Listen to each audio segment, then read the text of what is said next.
శుభమస్తు కార్యక్రమంలో గృహ బలం అంశానికి స్వాగతం. వివాహం అనేటువంటిది మానవ జీవితంలో చాలా ముఖ్యవంతమైనటువంటి తత్వాన్ని ప్రసాదిస్తుంది. మోక్షానికి అర్హత కూడా వివాహమే. మానవుడై పుట్టిన ప్రతివారు కూడా వివాహం అనేటువంటిది తప్పనిసరిగా జరిగి తీరాలి. కానీ గ్రహచార గతులు బాగా ఉన్నప్పటికీ కూడా చాలా మంది జీవితాలలో వివాహం ఆలస్యంగా అవటం లాంటి సంఘటనలు జరుగుతూ ఉన్నాయి. దీనికి కలిగినటువంటి ముఖ్యమైన కారణం ఏమిటా అని ఆలోచించినట్లయితే, మీరు నివసించేటువంటి గృహ బలంలో వాస్తు దోషం వివాహానికి ఆటంకాన్ని కలిగిస్తోంది అనేటువంటి విషయాన్ని కూడా అవగాహన చేసుకోవలసి ఉంటుంది. వివాహం కావలసినటువంటి వారు ఎవరైనా సరే సింగిల్ బెడ్ పైన నిద్రించకూడదు. డబుల్ బెడ్ పైన గనక నిద్ర కనుక పోయినట్లయితే త్వరగా వివాహం కావటానికి ఆస్కారాలు అత్యధికంగా ఉంటాయి అని వాస్తుశాస్త్రంలో చెప్పిన ముఖ్య అంశాన్ని తప్పనిసరిగా పాటించాల్సి ఉంటుంది సుమా. అలాగే డబుల్ బెడ్ పై విడివిడిగా గనక 2 పరుపులు గనక ఉన్నట్లయితే పెళ్లి కావలసిన వారు పడుకోరాదు. ఒక డబుల్ బెడ్ పైన 2 పరుపులు కూడా విడివిడిగా ఉండకూడదు. ఒకే పరుపులాగా ఉన్నటువంటి డబుల్ బెడ్ పైనే నిద్రించాలి అనేటువంటి విషయాన్ని ఇక్కడ బాగా గుర్తుపెట్టుకోవాలి. మంచం కింద సామాను ఉంచటానికి స్థలం ఉంటే దానిలో గనక పరుపులు, ఆ సీజన్లో వాడనటువంటి బట్టలు ఉంచవచ్చు. మంచాన్ని చిందరవందరగా మాత్రం ఎప్పుడు ఉంచవద్దు.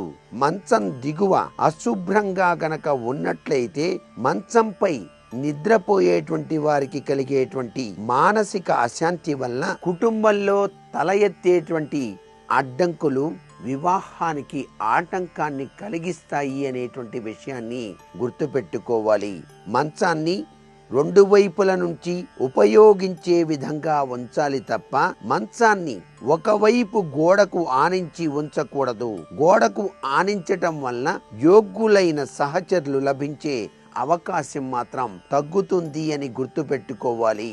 వాయువ్య కోణంలో బావులు, నీళ్ల ట్యాంకులు, బోర్లు, సెప్టిక్ ట్యాంకులు ఉండటం వలన ఆడపిల్లలు ఇంట్లో తక్కువగాను బయట ఎక్కువగాను ఉంటారు. చెప్పకుండా అనేక విపత్కర పరిస్థితులు చేసేటువంటి లక్షణాలు కూడా ఉంటాయి అనే విషయాన్ని గుర్తెరగాలి. పెళ్లి కావలసిన అమ్మాయి పడక గదిని వాయువ్య కోణంలో నిర్మించటం వలన వారికి త్వరగా పెళ్లి జరిగే అవకాశం ఉంది. వారి మంచం గదిలోని పడమటి గోడకు ఆనించి ఉంచటం వలన 3 వైపుల నుంచి ఉపయోగించటానికి వీలవుతుంది. పెళ్లికి ఎదిగిన కుమారుడి పడక గది ఈశాన్య దిక్కున లేదా పడమర లేక దక్షిణ దిక్కున ఉండవచ్చు. ఆ గదిలో వారు తలను మాత్రం దక్షిణ వైపుకు మాత్రమే పెట్టుకొని పడుకోవాలి సుమా. ఫెంగ్ షుయ్ శాస్త్రాన్ని అనుసరించి యుక్త వయస్సులైనటువంటి పిల్లల పడక గదులలోని గోడలు, పరదాలు గులాబీ రంగులో ఉండటం చాలా శ్రేయోదాయకవంతమైన విధి విధానాన్ని కలిగిస్తాయి. యుక్త వయస్సు గల పిల్లల పడక గది ఎదురుగా కుడి మూలలో లవ్ బర్డ్స్ పెయింటింగ్ ఫోటో గనక ఉన్నట్లయితే చాలా శుభదాయకవంతమైన ప్రభావాన్ని ఇస్తుంది. అవివాహితులకు వివాహ యోగం త్వరగా కలగటానికి ఆస్కారం ఎంతైనా ఉంటుంది సుమా.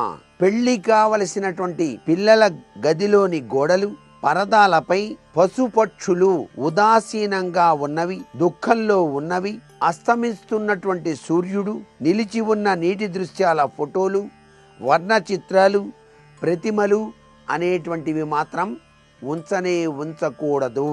ఇవి జీవితంలో నిరాశను, ఒంటరితనాన్ని, దురదృష్టాన్ని కలిగిస్తాయనే విషయాన్ని కూడా గుర్తుపెట్టుకోవాలి.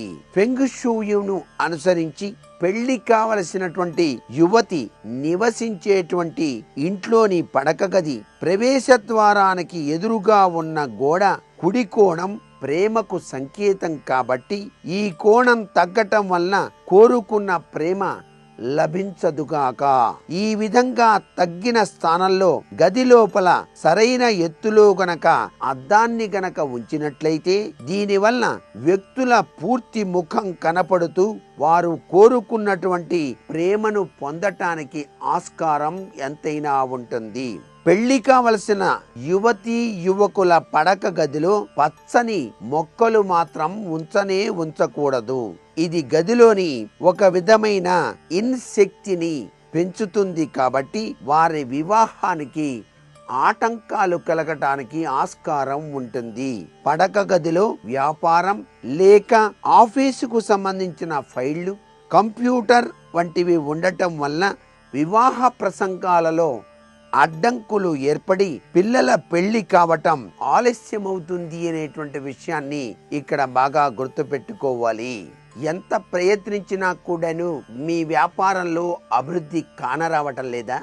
ఎంత ప్రయత్నించినా కూడాను మీ వ్యాపారం దినదినాభివృద్ధి చెందటం లేదా? మీరు ఏం చేస్తే బాగా కలిసి వస్తుందా అని చెప్పేసి ఆలోచిస్తున్నారా? అలాగైతే ఈ చిన్ని విషయాన్ని మీరు పాటించి చూడండి. మీ వ్యాపారం చాలా అభివృద్ధి పదంలోకి పయనించటానికి ఆస్కారం ఎంతైనా ఉంటుంది. ఆదివారం, మంగళవారం ఈ రోజులు రెండు కూడా మినహాయించి మిగతా అన్ని రోజుల్లో కూడాను ఉదయం వేళ రావి చెట్టుకు కనుక నీరు పోసి కనుక తడిపితే వ్యాపారం చక్కగా అనుకూలవంతమైనటువంటి తత్వంలో విరాజిల్లుతూ ధన ప్రాప్తి కలగటానికి ఆస్కారం ఉంటుంది.